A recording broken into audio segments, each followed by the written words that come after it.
Okay, welcome back to AutoCAD tutorial session 2. We're going to continue making a 3D wireframe bridge in AutoCAD. And this is also still Jonathan. So this time we are really going to use rectangular array and the mirror tool, and we're going to practice saving. So out of habit, I like to hit Control S like a lot.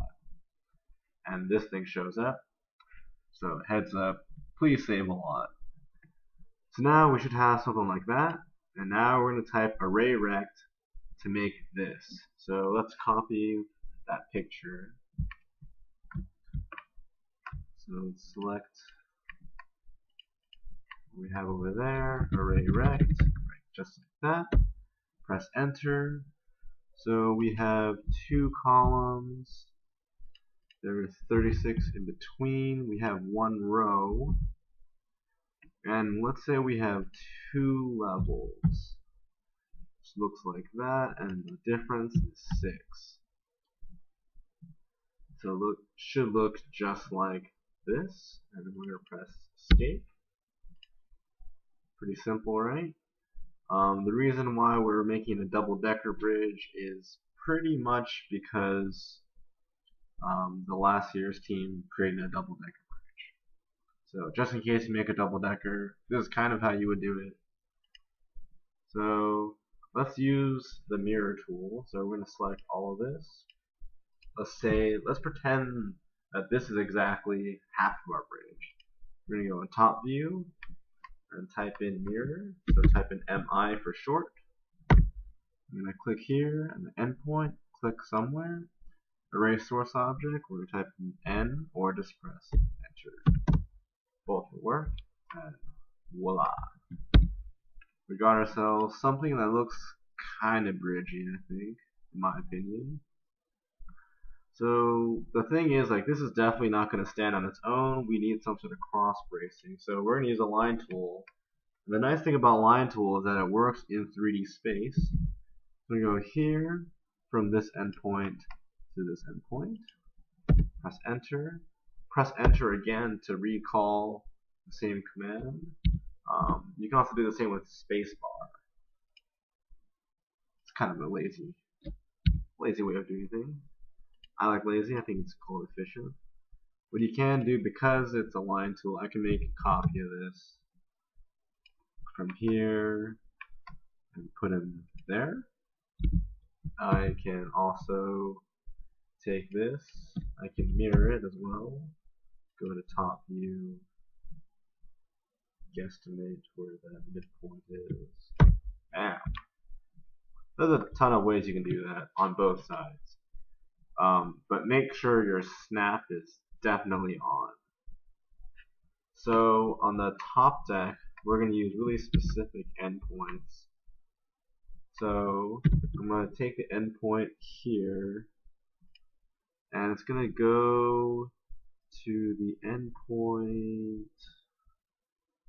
right over here. It's after these two, basically. And the same thing goes for this side, from here to the endpoint there. So we're going to move the whole thing along the x-axis, and we want it to snap to the truss member right over there. So we're going to select this, press M for move, make sure that this is your base point, and we're going to move it from here to there. And then we're going to use a mirror tool later on to really make sure that it's symmetrical. So we're going to go to top view, MI for mirror, click, and it should be an exact copy, basically, of itself. Right? So it looks just like that. Don't forget to hit save. Save often. Save as much as possible.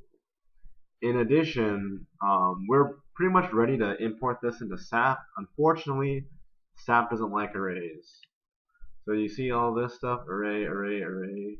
It doesn't like it. So we're going to have to explode all the arrays. In addition, SAP does not like overlapping lines. If a line overlaps, it's going to automatically consider that one line that you didn't select in SAP as another material. It sounds strange now, but to be preemptive, if we scroll up, when we selected our original deck, we selected the top and bottom line, but now this line over here is on top of that line, which is bad for SAP. SAP will not, well, SAP won't like it, and you won't like it either. So let's click on this one, and let's edit the source, just like we did before. Click OK. Look for the non-glowing one. So OK, click on that. Let's say that line is no more.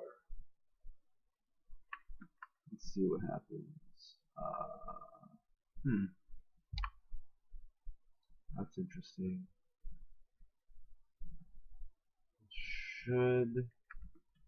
Let's see. Save changes. Oh, it's missing that line. Let's go back.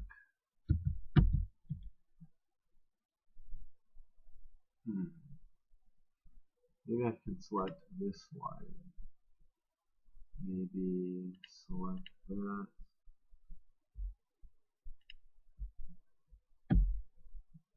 I know it's this one in here.